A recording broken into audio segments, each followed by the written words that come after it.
যাও হে শ্যামরাই কুঞ্জে আরে সোনা। ঠাকুর বিশ্বাস করো? ভীষণ রকম ভাবে বিশ্বাস করি, আমি ভীষণ আধ্যাত্মিক। মানে পুরীর জগন্নাথ ধাম তোমায় কতটা টানে? ভীষণ। আমি মানে জয় জগন্নাথ, জয় জগন্নাথ, জয় জগন্নাথ। একদিন রাত্রেবেলা মনে আছে আমি ফ্যান, লাইট, এসি সব জ্বালিয়ে ঘুমিয়ে পড়েছি। সেদিন বাবা মা কেউ ছিল না বাড়িতে, এবং হঠাৎ করে ঘুম থেকে ওঠার পর এবার আমার মনে আছে আমি লাইট জ্বালিয়ে ঘুমিয়েছি, আমার এটা একদম স্পষ্ট মনে আছে। ঘুম থেকে ওঠার পর দেখছি লাইট, ফ্যান অফ, এসিটা চলছে।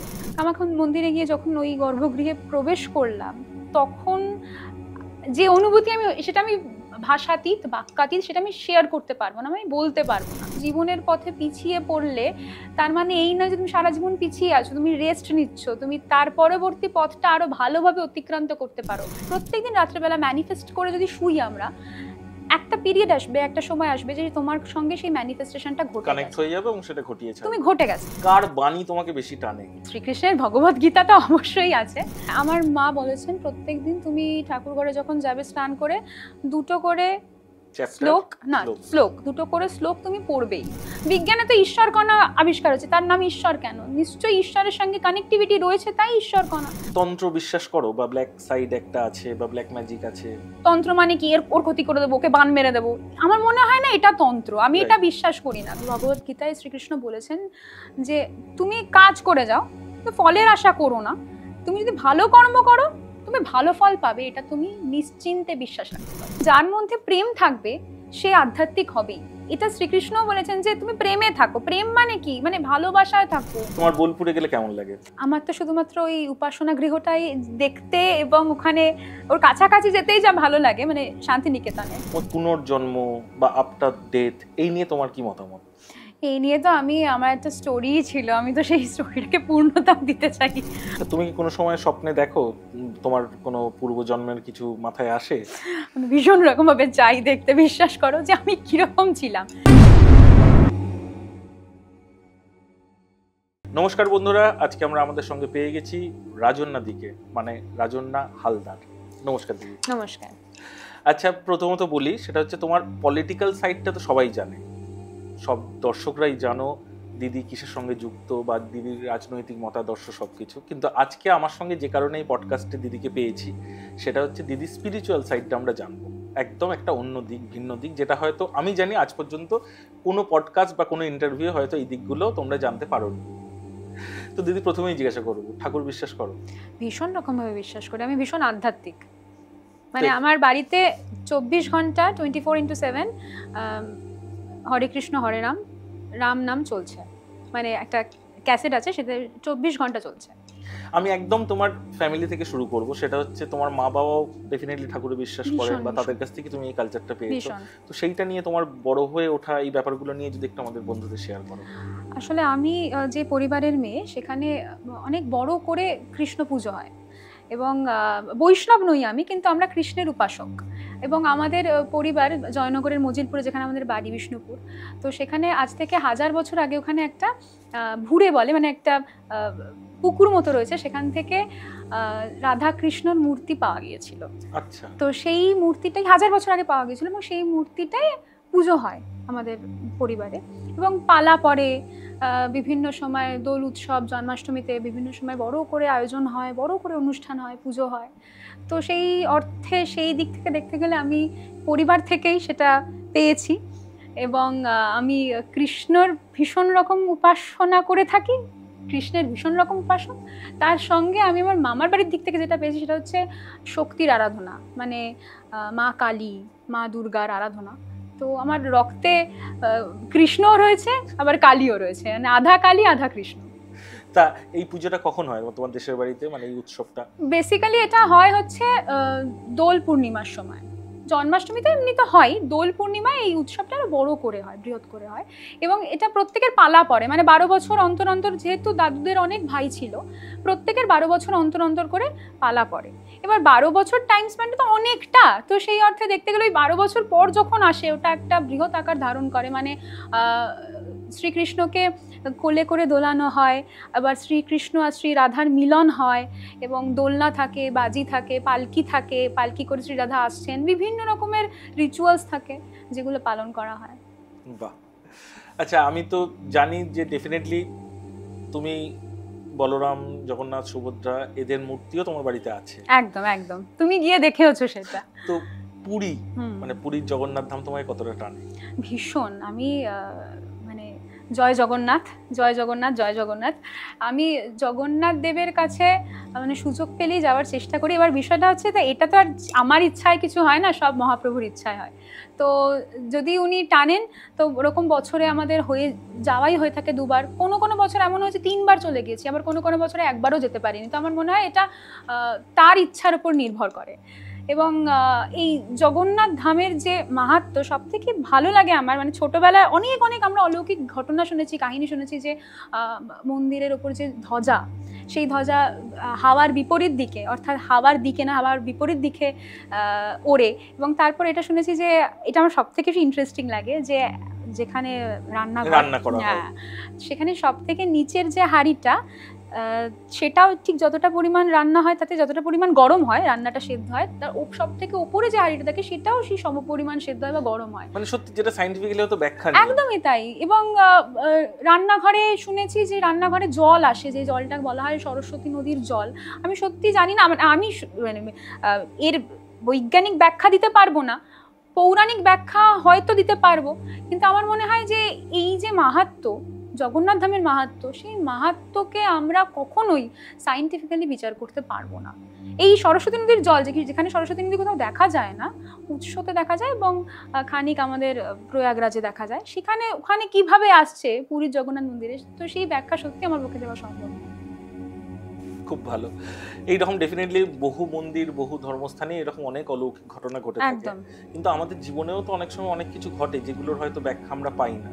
তোমার জীবনে এরকম ঘটা কোনো ঘটনা যেটা তুমি উত্তর ঠিক মেলাতে পারছো না, মনে হচ্ছে কোনো দৈব শক্তি হয়তো সেটাকে করালো, এরকম কিছু একটা? দেখো, বলতে গেলে তো মলয়দা এরকম অনেক ঘটনাই মনে পড়ে যায়, অনেক ঘটনা বলা যায়, অনেক ঘটনা বলা যায় না আমাদের পডকাস্টে। নিশ্চয়ই। তবে আমি একটা কথা বলবো যে আমার বাড়িতে গোপাল প্রতিষ্ঠা করেছিলাম আমি, মানে গোপালকে আমি নিয়ে এসেছিলাম, আমার সন্তান বলো, আমার রক্ষাকর্তা বলো, যা হিসাবে নিয়ে এসেছিলাম বাড়িতে। তো গোপালকে নিয়ে আসার পর গোপালের যেটা হয় নিয়ম, যে 3 বেলা গোপালকে, যেরকম সন্তানকে আমরা খেতে দিই, 3 বেলা গোপালকে খেতে দিতে হবে এবং শয়ন দিতে হবে রাত্রিবেলা। তো প্রথম নিয়ে আসার পর কি হতো যে আমি তো হ্যাবিচুয়েটেড নই, আমার অভ্যাস নেই, তো আমি গোপালকে শয়ন দিতে রীতিমতো ভুলে গেছি। দিয়ে বিন্দাস আমি 12টা 1টা নাগাদ ফোন ঘাঁটতে ঘাঁটতে ঘুমানোর তোড়জোড় করেছি এবং ঘুমিয়েও পড়েছি। হঠাৎ করে আমার 2টো নাগাদ ঘুম ভেঙে গেল, কেন জানি না। আমি এমনি তাকিয়ে আছি জানলার দিকে, দেখছি চারিপাশ, আবার চেষ্টা করলাম, আবার 3টে নাগাদ ঘুম ভাঙলো, আবার কিছুক্ষণ চেষ্টা করলাম, আবার 4টে নাগাদ ঘুম ভাঙলো। 4টে নাগাদ ঘুম ভাঙার পর আমার হঠাৎ করে মনে হলো যে এরকমটা তো আমার সঙ্গে কোনোদিন হয় না যে খেপে খেপে ঘুম ভাঙবে। আমি এবার গিয়ে দেখি তো আমি গোপালকে শয়ন দিয়েছিলাম, গিয়ে দেখে আমি গোপালকে শয়নই দিইনি সেদিন। এবং এটা আমার সঙ্গে হয়েছে, হয়তো এটাকে অনেকে অনেক রকমের সায়েন্টিফিক ব্যাখ্যা দেবে, কিন্তু আমার কাছে মনে হয় যে আমি আমার ছেলেকে ঘুম পাড়াইনি, আমি মা হয়ে ঘুমিয়ে পড়লাম, এই কেমন, যার ফলে আমার ঘুমটা হচ্ছে না, ভেঙে যাচ্ছে। তো এরকম অনেক ঘটনা আছে যে মানে আমাদের বাড়িতে একজন পিসি থাকতেন যিনি দেখাশোনা করতেন। তো আমরা যখন বাড়িতে থাকতাম না, তিনি বলতেন যে একটা ছোট্ট বাচ্চা নুপুরের পরা পায়ের যেরকম আওয়াজ হয়, তো ওরকম নাকি কেউ একজন হেঁটে হেঁটে হেঁটে হেঁটে যায়। তো এইটা আমি কোনোদিন ফিল করিনি নুপুর পরা আওয়াজটা, কিন্তু আমি এটা ফিল করেছি একদিন রাত্রেবেলা। মনে আছে আমি ফ্যান, লাইট, এসি সব জ্বালিয়ে ঘুমিয়ে পড়েছি।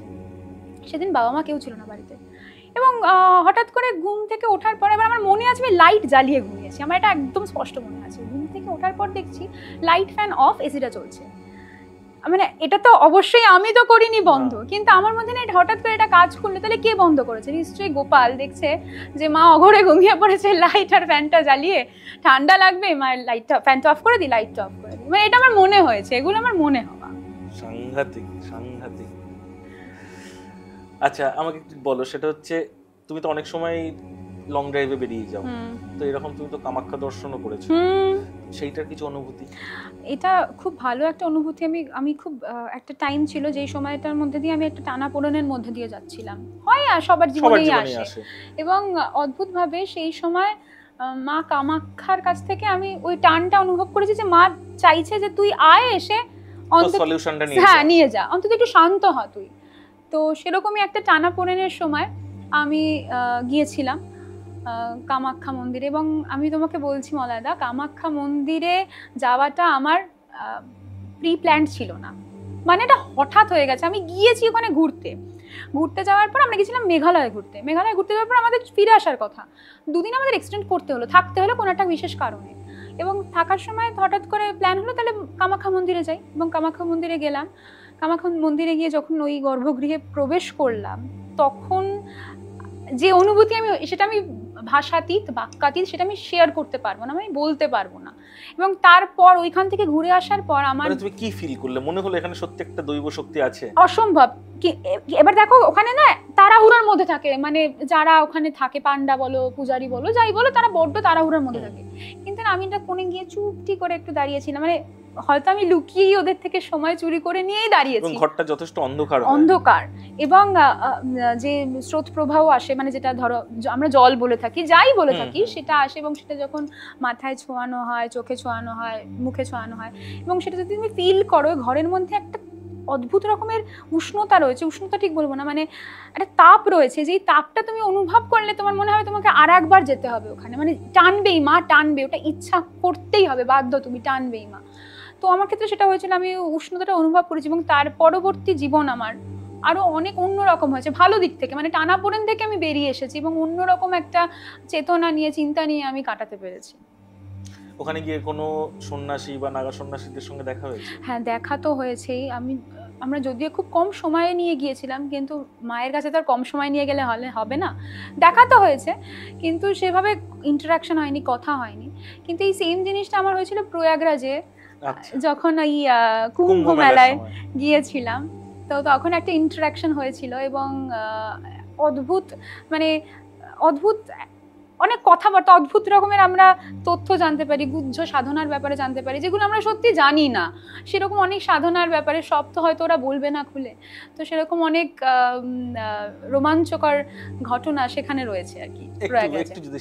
নিশ্চয়ই, আমি একটা বলি যে আমরা এরকম রাত্রেবেলা যাচ্ছি, মানে ওখানে পৌঁছাচ্ছি, তার আগে আমার শরীর ভীষণ খারাপ ছিল, তো আমি ওখানে পৌঁছে আমরা হোটেলে গেছি, যাওয়ার পর ওখান থেকে যখন আসছি, একজন সাধুর সঙ্গে আমার দেখা হয়েছে ব্যক্তিগতভাবে, তো আমি রাস্তা হারিয়ে ফেলেছি বলবো না, মানে ওরা একটু এগিয়ে গেছে, আমি একটু পরে যাচ্ছি আর কি, মানে পিছিয়ে গেছি স্নানের জন্য। তো তখন তার সঙ্গে দেখা হয়েছে, সে বলছে যে মানে তার বক্তব্য কি এক্স্যাক্টলি কি বলেছে আমার মনে নেই, কিন্তু তার বক্তব্য এরকম যে জীবনের পথে পিছিয়ে পড়লে তার মানে এই নয় যে তুমি সারা জীবন পিছিয়ে আছো, তুমি রেস্ট নিচ্ছ, তুমি তার পরবর্তী পথটা আরো ভালোভাবে অতিক্রান্ত করতে পারো, এবং যে বক্তব্যটা বলেছিল তার মূল কথা এটা দাঁড়ায়, এবং আমি না তার দিকে অবাক হয়ে তাকিয়েছিলাম কিছুক্ষণ, তারপর সে হেসে এগিয়ে যায়, মানে তিনি একজন সন্ন্যাসী, এবং সেটা আমাকে আমার মধ্যে আরো বেশি শক্তি পরবর্তী ক্ষেত্রে জাগিয়েছিল, যে সত্যি তো এটা তো অনেক বড় কথা, যে জীবনের ক্ষেত্রে সবসময় তো আমি এগিয়ে থাকবো না, পেছাবো, কিছু পেছনে মানে আমি আজীবন পেছনে নেই, আমি রেস্ট নিচ্ছি। একদম তাই। তো এরকম অনেক ঘটনা রয়েছে। আমি আমার নেক্সট ল্যাব যেটা আছে সেটার জন্য আমি প্রিপেয়ার হচ্ছি, তৈরি হচ্ছি, একদম। তো আমার পরবর্তী কুম্ভ থেকে ঘুরে আসার পরও আমার সেই অনুভূতিটা হয়েছিল, যেটা আমার কামাখ্যা থেকে ঘুরে আসার পর হয়েছিল, যে আমি আরো শক্তি পেয়েছি। ফাইন। ডিপ্রেশন তো সব মানুষের জীবনেই আসে, ভীষণ। তো সেটাকে স্পিরিচুয়ালি তুমি কিভাবে সেটা থেকে রিকভার করো? দেখো, ডিপ্রেশন আসলে আমি মনে করি যে যদি কোনো মানুষ নিজের সাহায্য নিতে পারে, সে নিজের সাহায্যই আগে নেবে। আমার জীবনে অনেক ডিপ্রেশন পিরিয়ড এসছে, তো সেই সময় আমি মনে করেছি যে মেডিটেশন আমাকে অনেক অনেক রকমভাবে বাঁচাবে। আর আরেকটা জিনিস আমাকে বাঁচায়, সেটা হচ্ছে যে আমি না লিখে রাখি, মানে আমার সঙ্গে যদি কিছু খারাপ হয়েছে আমি সেটা লিখে রাখি, এবং আমি ওই লেখাটাকে এমনভাবে লিখি যেন আমার সঙ্গে সেই জিনিসটা ঠিক হয়ে গেছে, মানে ম্যানিফেস্ট করি। ম্যানিফেস্টেশনটা আমার মনে হয় খুব খুব প্রয়োজন, এবং আমাকে একজন বলেওছে যে প্রত্যেকদিন রাত্রেবেলা ম্যানিফেস্ট করে যদি শুই আমরা, একটা পিরিয়ড আসবে, একটা সময় আসবে যে তোমার সঙ্গে সেই ম্যানিফেস্টেশনটা ঘটে কানেক্ট হয়ে যাবে এবং সেটা ঘটিয়েছে। তুমি ঘটে গেছে, তুমি করে ফেলেছো। এবং আমি সেটা নিজে প্রত্যেকদিন ওই ডিপ্রেশন টাইমে লিখেছি যে ধরো আমি খারাপ আছি, আমি লিখেছি যে আমি ভালো হয়ে অমুক কাজ করছি, আমি ভালো হয়ে তমুক কাজ করছি। পরবর্তী ক্ষেত্রে এটা আমার সঙ্গে হয়েছে। তো আমি মনে করি ম্যানিফেস্টেশন খুব প্রয়োজন ডিপ্রেশনের টাইমে, মেডিটেশন খুব প্রয়োজন, আর এমন কারোর সঙ্গে কথা বলা প্রয়োজন যে আধ্যাত্মিকভাবে বা যে কোনো বৈজ্ঞানিকভাবে তাকে সেখান থেকে বার করে নিয়ে আসতে পারবে। আধ্যাত্মিকভাবে এটা আমি বেশি প্রায়োরিটি দেবো, কারণ ওই টাইমে মানুষ কানেক্ট করতে পারে। একদম। এবং আমাদের এটাও একটা স্পিরিচুয়াল পডকাস্টেরই চ্যানেল। একদম। সো এমনি কার বাণী তোমাকে বেশি টানে? শ্রীকৃষ্ণের ভগবত গীতা তো অবশ্যই আছে, তবে আমি তো জানি তুমি গীতা পাঠও করো রেগুলার। হ্যাঁ হ্যাঁ, আমার মা বলেছেন প্রত্যেকদিন তুমি ঠাকুর ঘরে যখন যাবে স্নান করে দুটো করে দুটো করে শ্লোক তুমি পড়বেই। তাহলে তোমার পড়ো মানে কি মুখস্থ পড়ে গেলে হবে না, মানে বুঝে পড়ো। পরে তো মানেগুলোও লেখা থাকে, তুমি মানে বুঝে পড়ো, দেখবে তুমি লাইফে ভালো হবে মন্দ হবে কিনা জানি না, কিন্তু সেটা তুমি লাইফে মানে ঘটাতে পারবে, মানে সেটা তুমি করতে পারবে। তো আমি সেটা করি, সেটা মানে বুঝে পড়ার চেষ্টা করি এবং কি বলা আছে সেটা ভাবি, চেষ্টা করি। আর অবশ্যই রামকৃষ্ণদেবের বক্তব্য যা যা তিনি তুলে ধরেছেন সেটা তো সত্যি সত্যি আমাদের জীবনযাত্রার ক্ষেত্রে গুরুত্বপূর্ণ। মা শ্রীমা, আর আরেকজনকে আমি ছোটবেলা থেকে খুব ফলো করি, তিনি হচ্ছেন ঋষি অরবিন্দ আর মা শ্রীমা, মানে ওই আমাদের পন্ডিচেরি। তো তাদের বাণী এটা আমার মনে আছে। আমি ছোটবেলা থেকে, আমি ক্লাস 5-এ আসলে আমরা চেষ্টা করছিলাম আমি যদি ওখানে ভর্তি হতে পারি, ওখানে আশ্রমে। তো যাই হোক হয়নি কোনো কারণে, কিন্তু তার এত বই এখনো অবধি আমার বাড়িতে রয়েছে এবং যা যা বলেছেন সত্যি কতটা আমরা বিজ্ঞান ভাবি, বিজ্ঞানে তো ঈশ্বর কণা আবিষ্কার হচ্ছে, তার নাম ঈশ্বর কেন? নিশ্চয়ই ঈশ্বরের সঙ্গে কানেক্টিভিটি রয়েছে, তাই ঈশ্বর কণা। তো সেই ভাবনা, সেই ধারণাগুলো আমি ওই বইগুলো থেকে পেয়েছি, সেগুলো পড়তে আমার খুব ভালো লাগে। মানে অনেক ক্ষেত্রেই ডিসিশন নিতে যেটা সমস্যা হয় সেখান থেকে উত্তর তুমি পেয়ে যাও। একদম, আমি ডিসিশন যখন নিতে সমস্যা হয় না, আমি তখন ছেড়ে দিই। আমি মানে এটা বলে ছেড়ে দিই যে যা করবে তুমি করাবে, তুমি করাও, দোষ তোমার, গুণও তোমার, আমার কিছু নয়। যদি আমি ভুল করি তার দায় তোমার, যদি আমি ঠিক করি তার দায়ও তোমার। ফাইন। একটা একদম অন্য ধরনের জিনিস জানতে চাইবো, যেটা আজ অব্দি হয়তো কেউ জানে না। তুমি মেডিটেশন করো কিভাবে? মেডিটেশন আমি একটা সময় প্রত্যেকদিন করতাম, এটা আমার ব্যর্থতা। আমি এই এত কাজের চাপের মধ্যে হয়তো, কিন্তু সেটা এক্সকিউজ হতে পারে না যে আমি কাজের জন্য করতে পারিনি। আমার মনে হয় করা উচিত। আমি যেটা করি সেটা হচ্ছে যে একটা মোমবাতি জ্বালাই এবং মোমবাতিটার দিকে ঘর অন্ধকার করে, এমন কোনো ব্যাপার নেই সকালেই করতে হবে রাতে করতে হবে, আমি ঘর অন্ধকার করে মোমবাতিটার দিকে তাকিয়ে থাকি এবং ওই ধরো এক দৃষ্টিতে আমি তাকিয়ে নাই থাকতে পারলাম, কিন্তু আমি ওই দিকেই তাকিয়ে থাকি, ওই শিখার দিকেই তাকিয়ে থাকি। আমি চেষ্টা করি ওখান থেকে আমার চোখের মধ্যে শুধুমাত্র চোখ বন্ধ করলে শিখাটাই যেন দেখা যায় একটা টাইম অবধি। তো আমি সেরকম দৃষ্টিতে তাকিয়ে থাকি এবং আমার মনের, আমার চেতনার যা চিন্তা ভাবনা রয়েছে সেগুলো আমি সেই সময় একদম দূরে সরিয়ে দিই। একদম, মানে আমার কোনো চিন্তা ভাবনা থাকবে না, আমার সামনে একটাই সত্য এই মুহূর্তে দাঁড়িয়ে, সেটা হচ্ছে শিখাটা। বাহ। আচ্ছা, এবার একটু আসবো, সেটা হচ্ছে ব্ল্যাক ম্যাজিক বা তন্ত্র। তন্ত্র বিশ্বাস করো বা ব্ল্যাক সাইড একটা আছে বা ব্ল্যাক ম্যাজিক আছে? দেখো, তন্ত্র সাধনা তো আমি বিশ্বাস অবিশ্বাসের কেউ নেই, সেই চর্যাপদের সময় থেকেই তন্ত্র সাধনা হয়ে আসছে। নিশ্চয়ই তার সাইড এফেক্টস বলো, নিশ্চয়ই তার অস্তিত্ব আছে, এটা আমি বিশ্বাস করি। নইলে এত বড় বড় সাধকরা কেন বামাখ্যাপা থেকে শুরু করে বা চর্যাপদের সময় কাহ্নপাত থেকে শুরু করে তারা কেন করবে? নিশ্চয়ই তারা কিছু না কিছু ভেবে জেনে করেছে। কিন্তু আমরা যেটা জানি না, তন্ত্র মানে কি টুকটাক, তন্ত্র মানে কি ওর ক্ষতি করে দেবো, ওকে বান মেরে দেবো, আমার মনে হয় না এটা তন্ত্র। আমি এটা বিশ্বাস করি না। কারণ টুকটাক বলো বা খারাপ করা বলো, তুমি যার খারাপ করতে চাইবে তুমি জানো যে তার 6 মাস খারাপ হবে, হলো, কিন্তু তার পরবর্তী 6 মাস তোমার নিজের খারাপ হবে, সেটা ঘুরে ঠিক আসবে। একদম, এটা আমি বিশ্বাস করি। ঘুরে ঠিক তার কাছে আসবেই যে খারাপ করতে চেয়েছে। এই টুকটাক আমি বিশ্বাস করি না, কিন্তু অবশ্যই তন্ত্র সাধনায় তো নিশ্চয়ই বিশ্বাস করি। মানে কর্মাকে তুমি সাংঘাতিকভাবে মানো? ভীষণ। আর এটাই ভগবত গীতায় শ্রীকৃষ্ণ বলেছেন যে তুমি কাজ করে যাও, তো ফলের আশা করো না। তুমি যদি ভালো কর্ম করো তুমি ভালো ফল পাবে, এটা তুমি নিশ্চিন্তে বিশ্বাস রাখতে পারো। আমি সেটাই করি। তোমার যদি ঈশ্বরকে কোনো গান তুমি ডেডিকেট করতে চাও, আমরা জানি তুমি খুব ভালো গান করো, তো সেই সুযোগ তো আমি ছাড়বো না আমার অডিয়েন্সের জন্য, সেই গানটা তুমি যদি ডেডিকেট করো। নিশ্চয়ই। যাও হে শ্যামরা কুঞ্জে আরে সোনা, গাছ কেটে জল ঢালো পাতায়, এ চাতুরি শ্যাম শিখলে কোথায়? গাছ কেটে জল ঢালো পাতায়, এ চাতুরি শ্যাম শিখলে কোথায়?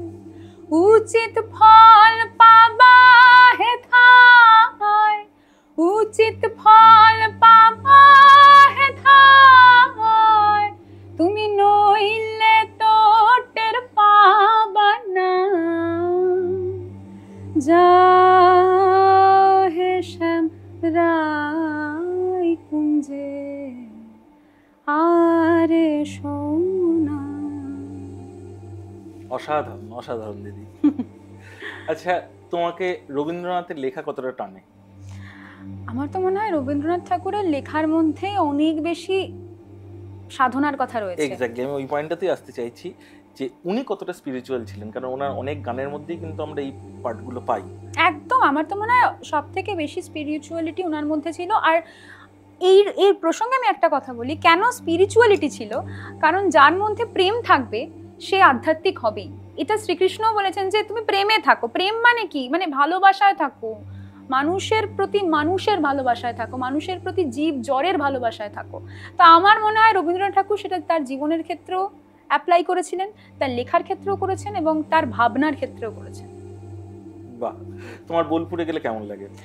বোলপুরের অভিজ্ঞতা, আমি তো পলিটিক্যালি অনেকবার গেছি এবং তার বাইরে আমার তো শুধুমাত্র ওই উপাসনা গৃহটাই দেখতে এবং ওখানে ওর কাছাকাছি যেতেই যা ভালো লাগে, মানে শান্তিনিকেতনের। 25 তারিখে উপাসনা গৃহের মানে প্রেয়ারে যোগদান করেছো কোনো সময়? না, সত্যি কথা বিশ্বাস করো, এটা আমার দুর্ভাগ্য। আমি কোনোদিন যেতে পারিনি, কিন্তু আমি যতবার ছবিতে দেখেছি পুরো ঘর সাংঘাতিক, কোনো ইলেকট্রিসিটি চলে না, একদম একদম একদম ক্যান্ডেল থাকে একদম, এবং সবাই একসঙ্গে। আর ওই রঙিন কাছে কি সুন্দর বাইরে থেকে ছবিটা আসে, ও দুর্ধর্ষ। আমার খুব ভালো লাগে, গায়ে কাটা দিচ্ছে আমার, মানে ওই ভাবনাটা ভেবেই গায়ে কাটা দিচ্ছে। কঙ্কালী তলায় যাওয়া হয়? হ্যাঁ, আমি গিয়েছি, আমি পুজোও দিয়েছি এবং মানে আমার খুব মন থেকে মন কানেক্ট করার ব্যাপার থাকে না, সেটা আমি সোল কানেকশন যেটা সেটা আমি করতে পেরেছি। কঙ্কালীতলা বলো, কামাখ্যার গর্ভগৃহ বলো, সব হয়তো সতীপীঠে আমি যেতে পারিনি, কালীঘাট বলো, যেখানে যেখানে গেছি আমি এটা ফিল করতে পেরেছি। একটা কানেকশন আছে, নিশ্চয়ই আছে। মানে তুমি যদি মন থেকে চাও তোমার চোখ থেকে জল বেরোবেই। আমার ঢাকের আওয়াজে চোখ থেকে জল বেরোয়, আমার উলুধ্বনি কাঁসর ঘন্টার আওয়াজে চোখ থেকে জল বেরোয়। খুব ভালো দিদি। তাহলে বোলপুর গেলাম, কঙ্কালীতলা গেলাম, রবি ঠাকুরে গেলাম, তাহলে একটা রবি ঠাকুরের গান কেন হবে না? নিশ্চয়ই নিশ্চয়ই, কেন হবে না। ও যে মানে না মানা, ও যে মানে না মানা, আঁখি ফিরাইলে বলে না না না, ও যে মানে না মানা। আচ্ছা, এবারে যেটা জানতে চাইবো তোমার কাছে সেটা হচ্ছে তুমি পুনর্জন্ম বা আফটার ডেথ এই নিয়ে তোমার কি মতামত? এই নিয়ে তো আমার একটা স্টোরি ছিল, আমি তো সেই স্টোরিটাকে পূর্ণতা দিতে চাই। আমি ভীষণ রকমের বিশ্বাস করি পুনর্জন্মে, ভীষণ রকম। মানে আমি মনে করি যে অনেক জন্মের পর মানুষ জন্ম হতে পারা যায়, মানে মানুষ জন্ম হওয়া ইজ নট ভেরি ইজি। এবার সেই যে আমি সময়টা কাটাচ্ছি মানুষ জন্ম হওয়ার জন্য, এই যে পরপর এতগুলো জন্ম আমি পাচ্ছি, সেই জন্মে আমি কি করছি না করছি সেটাও কিন্তু ইম্পর্টেন্ট মানুষ জন্ম হওয়ার জন্য। তো মানুষ জন্ম হয়ে আমি যদি পরজন্মের কথা না ভাবতে পারি বা পূর্বজন্মের কথা যদি না ভাবতে পারি যে আমি এতটা কষ্ট করে হয়েছি বা আমাকে এতটা কষ্ট করে হতে হবে, তাহলে আমার মানুষ জন্মের কোনো সার্থকতা নেই। তাই আমি পরজন্ম বা পূর্বজন্মে বিশ্বাস করি, ভীষণ রকমভাবে বিশ্বাস করি। তা তুমি কি কোনো সময় স্বপ্নে দেখো তোমার কোনো পূর্বজন্মের কিছু মাথায় আসে? আমি ভীষণ রকমভাবে চাই দেখতে, বিশ্বাস করো, যে আমি কিরকম ছিলাম। তবে এই প্রসঙ্গে আমি একটা কথা বলি। একবার মানে একটা গল্প, ছোট্ট গল্প। আমার মা এরকম একটা জিনিস ফিল করেছিল। আমার মা, আমরা তার কয়েকদিন পরে আমাদের নৈনিতাল যাওয়ার কথা। তো মা হঠাৎ করে একদিন ঘুম থেকে ধরফর করে উঠে গেল, উঠে গিয়ে বলছে জানিস আমি না একটা অদ্ভুত মা কালীর ছবি দেখলাম, যে ছবিতে মা কালীর একটা হাত ভাঙা, এখানটাতে একটুখানি ওই উঠে যায় না, রং উঠে যায় না, তো ওরকম রং উঠে গেছে, কিন্তু মা প্রচন্ড সুন্দর হাসি খুশি ভাবে আমাকে ডাকছে, আর আমি একটা লাল বসন পরে মাকে সাধনা করছি। তো আমরা এবার ভেবেছি হতেই পারে স্বপ্ন। কয়েকদিন পর আমরা নৈনিতাল বেড়াতে গেছি, নৈনিতাল বেড়াতে গিয়ে চাকুরি গেছি, অনেক জায়গায় গেছি। যাওয়ার পর পিথোরাগড়ে এরকম একটা জায়গা ছিল, একটা মন্দির মতো, ভাঙা মন্দির। তা আমরা এবার দাঁড়িয়ে এমনি ছবি টবি তুলছি, আমি বাবা মা তিনজনেই গেছি। মা হঠাৎ করে না একটা বাড়ির দিকে, মানে একটা ওই ভাঙা মন্দিরের দিকে এমনি হেঁটে হেঁটে গেল, গিয়ে হঠাৎ করে না চেঁচিয়ে ডাকছে আমাদেরকে। আমরা তো ভয় পেয়ে গেছি, আমরা গিয়েছি, দেখছি মায়ের বর্ণনার সেই সেম মা কালী, একটা হাত ভাঙা, এখান থেকে একটুখানি রং চটে যাওয়া, কিন্তু ওরকম হাসি হাসি মুখ। সেদিনও কি তোমার মা লাল শাড়ি পরেছিলেন? এটা আমার সত্যি মনে পড়ছে না, কিন্তু আমার এই ঘটনাটা মানে ওইটা আমার চাক্ষুষ দেখে আমি দেখছি মায়ের কাছে মানে মা তলায় এরকম হাঁটু মুড়ে বসে হাউ হাউ করে কাঁদছে মায়ের কাছে সামনে বসে। মানে এই দৃশ্যটা দেখে না আমার সত্যি মনে হয়েছিল নিশ্চয়ই কিছু না কিছু কানেকশন তো রয়েছে, সেটা পরজন্ম কিংবা পূর্বজন্ম। তুমি প্যারালাল ওয়ার্ল্ডে বিশ্বাস করো? না, ভীষণ। আমি মনে করি এখানে আমি তোমার সঙ্গে ইন্টারভিউ দিচ্ছি, বা এই মানে ইন্টারভিউ না, আমরা আড্ডা, আমরা কথোপকথন করছি, এবার আড্ডা আছি, হয়তো ঠিক প্যারালাল ইউনিভার্সে এটা হয়তো রিভার্স হয়ে গেছে, আমি তোমার জায়গায় বসে তুমি আমার জায়গায় বসে আছো, এটা হতে পারে। বা প্যারালাল ইউনিভার্সে এখন হয়তো আমি নিউ ইয়র্কের কোনো একটা শহরে বসে কফি খাচ্ছি, এটা হতে পারে। আমি ভীষণ বিশ্বাস করি, এবং আমি মনে করি যে যখন না দেখবে কাকতালীয় কিছু ঘটে যায়, তখন হয়তো ওই ইউনিভার্সের সঙ্গে এই ইউনিভার্সের কোথাও না কোথাও গিয়ে প্যারালাল ইউনিভার্সে ধাক্কা লেগেছে, তাই হয়তো কাকতালীয় কিছু হয়ে গেছে। কোনো সময় দেজা ভুর ফিল পেয়েছো? প্রচুর বার। শেয়ার করো আমাদের সাথে। একটা আমি বলছি তোমাকে এক্ষুনি দাঁড়িয়ে, যে যখন আমি এতে গেছি বেড়াতে, তোমার জায়গাটার নাম দাঁড়াও বলছি, আরে ফতেপুর সিকরিতে গিয়েছি। এবার গিয়ে না ওখানে বিভিন্ন তো ঘরের মতো রয়েছে, ওখানে একটা বিরাট বড় পুকুর রয়েছে। এবার আমি একটা ঘর থেকে আর একটা ঘরে ঢুকে গেছি, ঢুকে গিয়ে আমার মনে হচ্ছে এই বাবা, এটা তো আমি এরকম তো আমি আগেও করেছি মনে হচ্ছে, মানে হয়ে যায়, মানে মন, আমি হয়তো ওখানে কেউ ছিলাম না, কিন্তু আমার মনে হচ্ছে আমি তো এই ঘর থেকে ঘরে চলে গেছি।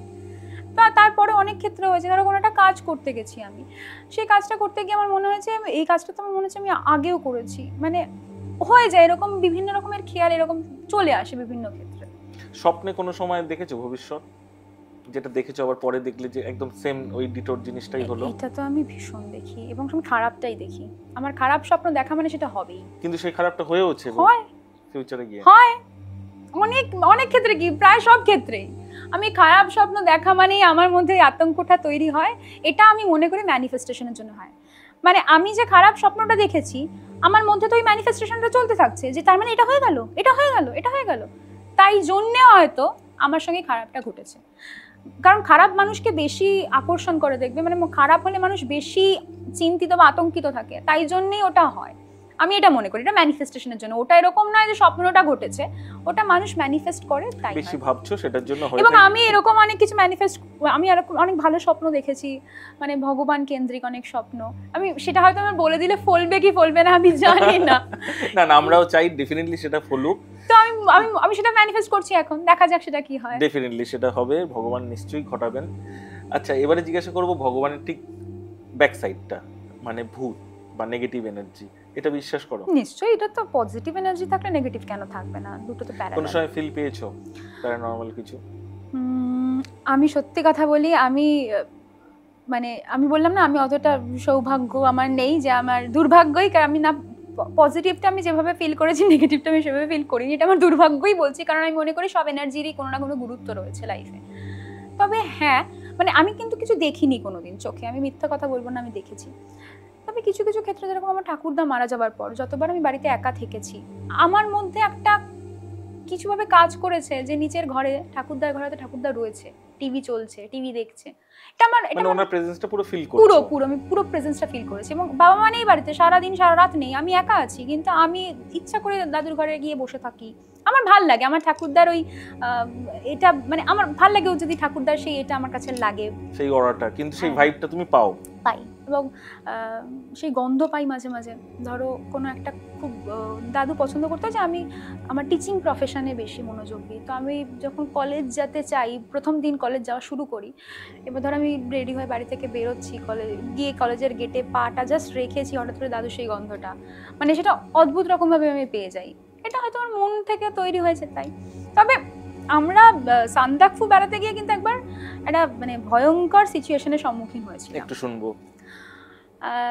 সান্দাকফু বেড়াতে গেছি এবং তখন আমি যখন ক্লাস 3-তে পড়ি এবং তখন হেঁটে হেঁটে যেতে হতো, এ পথ তৈরি হয়নি। অবশ্যই এত বছর আগে হ্যাঁ, এতটা ভালো রাস্তা ছিল না, ছিল কমিউনিকেশন ছিল না। এবার সান্দাকফু থেকে সেদিন আমরা নিচে নেমেছি, দুদিনই হয়েছে, সান্দাকফু দিনও হয়েছে, সান্দাকফু থেকে যেদিন নিচে নেমেছি সেদিনও হয়েছে। সান্দাকফুতে যেদিন আমি গেছি সেই ঘটনাটা বলি। ওখানে দুটো বড় বড় ডর্ম ছিল, ডরমেটরি, এবং আমরা 9 জন গেছি, আমার দিদা, মা, বাবা আরও অনেকে গেছে। তো একটা ডর্মে আমরা পুরো ফ্যামিলি রয়েছে। তখন ওখানে ইলেকট্রিসিটি নেই এবং বিভিন্ন রকমের ঘটনা রান্নাঘর থেকে বাবা মা শুনে এসেছে এবং সেটা নিয়ে সবাই মজাই করছে, এসে আমাদেরকে বলেছে। বলার কিছুক্ষণ পর আমার দিদা শুনেছিল, হঠাৎ করে দিদা ঘুম থেকে এরকমভাবে উঠে বসে, মানে ঘুমন্ত অবস্থাতে উঠে বসলো, উঠে বসে বিড়বিড় করে কী সব কথাবার্তা বললো। এবার আমরা সেটা বিশ্বাস করিনি, আমরা ভেবেছি হয়তো স্লিপ ওয়াক করছে বা এরকম কিছু, কিন্তু আমার দিদার কিন্তু সেই হিস্ট্রি নেই। তো যাই হোক, সেটা একটা ঘটনা সেদিন হলো, সেটা নিয়ে সবাই আমরা হাসাহাসি করলাম, আর বললাম ভূত থাকতে পারে। পরের দিন গুরদুম বলে একটা জায়গায় নেমেছিলাম, একটা হোমস্টে ছিল, আমার এখনো মনে আছে। ওই হোমস্টেটা এখন নেই, এই কারণেই এখন ওই হোমস্টেটা তুলে দিয়েছে। ওই হোমস্টের নিচের কাঠের ঘর, এবং সেদিন প্রচণ্ড ঝড় বৃষ্টি হয়েছে, তুমুল। তো নিচের ঘরে আমি আর আমার দিদা একটা ঘরে দুটো পাশাপাশি খাটে শুয়ে আছি। হঠাৎ করে আমি আর দিদা গল্প করছি, করতে করতে আমার মনে আছে এখনো 12:30 1টা বাজে টাইম। দেখলাম কাচের রিফ্লেকশনে বাইরে থেকে একটা আলো এদিক থেকে ওদিক সরে গেল। এবার স্বাভাবিকভাবে আমরা ভেবেছি হয়তো কেউ বাথরুমে গেছে। তো আমার দিদা বলছে, হ্যাঁ রে ঋত্বিক, পাপিয়া, আরে পাপিয়া, ঋত্বিক কি বাথরুমে গেছে?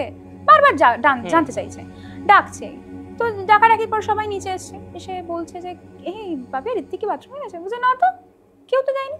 তো আমরা তখন ভাবলাম হয়তো ওই যাদের হোমস্টে তারা গেছে। পরের দিন সকালে আমরা জিজ্ঞাসা করলাম, বলতো না, কেউ তো অত রাতে কেউ উঠবেই না, স্বাভাবিকভাবে পাহাড়ের মানুষ অত রাতে এমনি আগে ঘুমিয়ে পড়ে। হ্যাঁ, আর এমনি ঝড় বৃষ্টি হচ্ছে, আরোই উঠবে না। তো তারপরে ফিরে আসার পর আমার দিদা মানে হতো, মানে ঘুমের ঘরে কথা বলতে থাকতো। চলেছে এটা বেশ কয়েকদিন, করার পর আমাদের প্রতিবেশী গেছে বেড়াতে, তারা এরকম সেম কিছু ফিল করেছে। ফিল করার পর আমাদের যেহেতু ওখানে একটা বাড়ি ছিল, ওখানে আমার বিভিন্ন বন্ধুরা ছিল, তারা আমাকে পরে বলেছে যে, এবং তারপরে আমাকে বলার পরপরই দেখলাম হোমস্টেটা তুলেও দিয়েছে ওখান থেকে লোকালরা, মানুষরা। ওখানে ওদের কমিউনিটির মধ্যে জিনকে সাধনা করার একটা ব্যাপার ছিল, জিন। এবং ওদের বাড়ি একটা বাচ্চা মেয়ে, সে অ্যাবনর্মাল ছিল, সে মারা যাওয়ার পর তাকে ওই জমিতেই কবর দেওয়া হয়। হ্যাঁ, কারণ অনেক সময় ছোটদের পোড়ায় না। তো ওই মেয়েটাকে নাকি ওরা পরবর্তী ক্ষেত্রে জিনের সাধনা করে নিয়ে এসেছিল, এবং যার ফলে বিভিন্ন অলৌকিক ঘটনা ঘটতো। এই গল্পটা আমি ওখানকার স্থানীয় মানুষ, যেহেতু আমাদের ওখানে একটা বাড়ি ছিল, আমি স্থানীয়দের থেকে শুনেছিলাম, কিন্তু ওই ফিলটা আমার মনে আছে যে একটা আলো সরে গেছে, এবং স্পষ্ট আমি নিজের চোখে দেখেছি। এবার কে সত্যি কে মিথ্যে এটা তো বলা খুব ডিফিকাল্ট। সত্যি অনেক কিছুরই আছে এই ঘটনা, যেগুলো আমরা সত্যি তার উত্তর খুঁজে পাই না। তো যাই হোক, আমরা একদম প্রোগ্রামের শেষের দিকে চলে এসেছি। লাস্ট একটা প্রশ্ন করব, তারপরে তোমার একটা গান শুনে এই প্রোগ্রাম শেষ করব। যে প্রশ্নটা করতে যাচ্ছি সেটা তুমি চাইলে উত্তর নাও দিতে পারো। 5 বছর পরে রাজন্যাদিকে আমরা কোথায় দেখতে পাবো? সেম আধ্যাত্মিক চেতনা নিয়েই কোনো একটা ভালো জায়গায়, কারণ আমি ভালো কর্ম করছি। আমি মনে করি ভগবদ্গীতায় বলা আছে ভালো কর্মের ভালো ফল হয়, তাই এই আধ্যাত্মিক চেতনা নিয়ে কোনো একটা ভালো জায়গায়। Thank you. লাস্ট একটা গান আমাদের দর্শকদের জন্য। নিশ্চয়ই। সময় গেলে সাধন হবে না, ওরে হবে না, মন হবে না, সময় গেলে সাধন হবে না। অসাধারণ, ভালো থেকো। একদম, থ্যাংক ইউ।